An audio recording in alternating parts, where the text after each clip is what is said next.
Hey guys, this is Jay from the Douchebag Brigade, and I'm here to give you my tier list of the SMT Megaten franchise.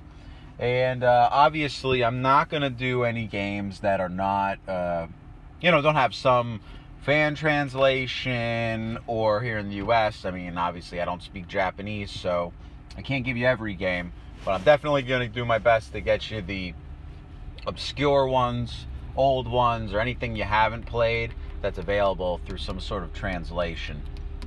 So today we're going to really just talk about F list in a little bit of depth and why I put games in an F list. I am sure that there are going to be a lot of fans that disagree with my F list. Probably going to agree with my A through D, or A through C at the least, but probably not going to agree with my F because my F is very biased to me. So without saying much more, in my F list, we have Persona 3, 4, and 5, the Dancing All Night series. And before people go insane, let me just say why. Look, I'm sure that there are a ton of great rhythm fans. Like, I'm sure there's a lot of you guys that love rhythm games. I've been around since the DDR in Dave & Buster's days. I don't care for rhythm games. I'm not a rhythm fan. I love story. And don't get me wrong, I think any kind of addition of the Persona 3, 4, or 5 story, and I've heard from people that some of the story in here is better than the mainline story itself. And I'm not going to say that it's not or it is, but genuinely speaking, so many people play this, so many people post their Let's Play on YouTube. I can just watch the story.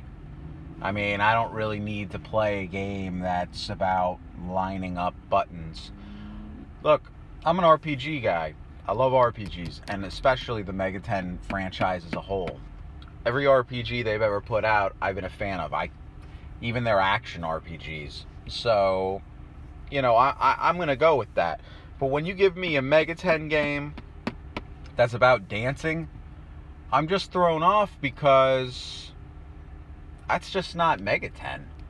I mean, I get it's Persona because I understand there's a lot of cash to be made off that particular franchise, that spinoff, but for me personally, it's just not my thing. It's nothing against anyone who likes rhythm games. If you like rhythm games, it could be your favorite game in the entire franchise, especially if you're not an RPG fan. So it's great that it stretches out to more people.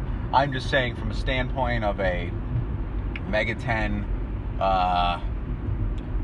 someone who has a lot of love for the Megaten series, this just isn't something I can rate above an F because the story might be great, but it's just not my kind of gameplay. So, as I said, there's going to be a lot of disagreements perhaps in this particular grouping of F. And please feel free to comment and tell me why the rhythm games are great. And I'm not necessarily saying they're not for what they are. I'm just saying that from a standpoint of someone who really likes JRPGs, and the lack of them on like large consoles is really disappointing. This is great. The idea of SMT coming out still in Persona being in JRPG format is great for me. Whereas rhythm games, just not for me. All right, moving on from rhythm games. I'm sure there's fans of this too. I have to put, because of what I'm saying here, and I hope everyone can really gather this, it's a matter of not being RPG-esque whatsoever that's really putting this here. And I'm not just talking about a slight stat progression. I mean, I have to put the fighting games here. Again, I've heard from plenty of people that the story is amazing and that literally you're playing basically a Persona 4 movie with fighting involved. I get it. That sounds cool. I like Street Fighter. I love Mortal Kombat. I'm down for fighting games. I used to play all those like weird anime fight games and like different pizza restaurants when I was a kid.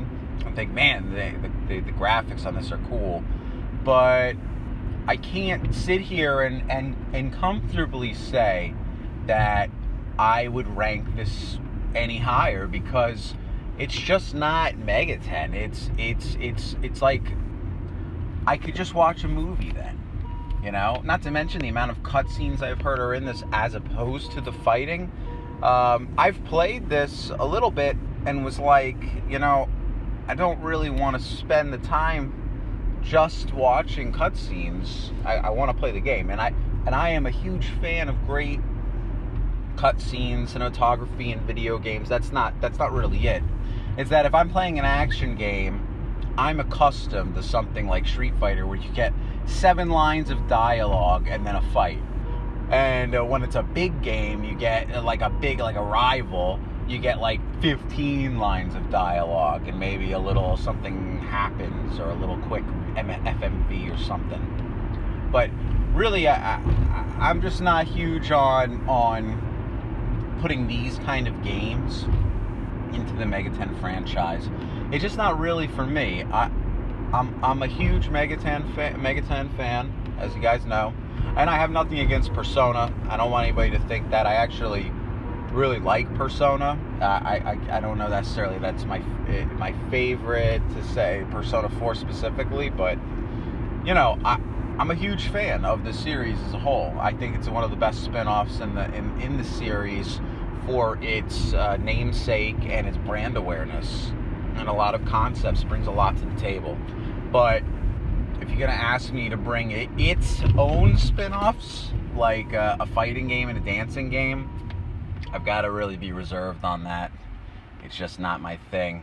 And then the last game that I'm really going to put in this column is going to be Catherine, and not because Catherine's bad. Catherine's a puzzle game. It's strictly a puzzle game. And I'm not here to discuss puzzle games on my page unless I'm asked specifically to rate it. But if you're going to give me a list to talk about a 100% puzzle game with probably with amazing cinematography and an amazing story, because there's nothing to knock in Catherine except for the fact that, one, what does it have to do with Megaten outside of alignment choices, and two, its art style. I mean, really, it's just not that kind of game. So for me to put any of these games any higher just feels like it would be a bad choice on my behalf. And I know that a lot of people are not going to agree, and sorry if this was a little bit ranty, but I just really want to put in my reasoning here, because I don't want people to think that I'm just trying to knock their favorite games. I'm not.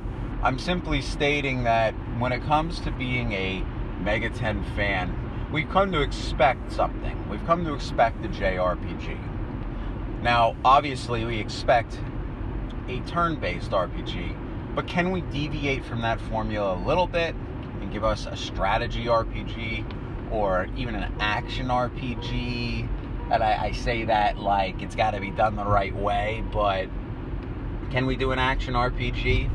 Sure, as long as it strongly represents what Megaten is.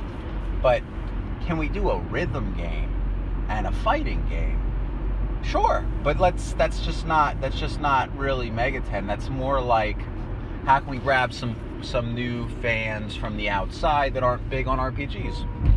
Fair move to Atlas. I understand money is a major issue in every aspect, and there's nothing wrong with going and trying to grab new fans and bring them into the franchise. I think it's a really smart move, actually. But to rank the games higher for what I feel this list encompasses, I feel like it would just be wrong on my behalf to put it based on how I feel, where I feel the game belongs on a list based on all Megaten games. To me, it doesn't pull me in any stronger than the other list of games that I have options to choose from here. I'll put them higher than the games I can't understand, because I can't play them. Anyway, all right, that's my F tier group. I don't want to try to make this an hour-long video, so I'm going to be breaking it up into tiers. So this way it stays within the 10-minute realm. Probably going to be more like 20 when we start getting higher in the rankings. But anyway, I hope this was as clear-cut and descriptive as I could be. Wish you all a good day. And, tune in, rate, comment, subscribe. Call me an idiot. Call me a douchebag. Whatever it is, I'm happy to hear your objective points of view. All right, guys, I'm out.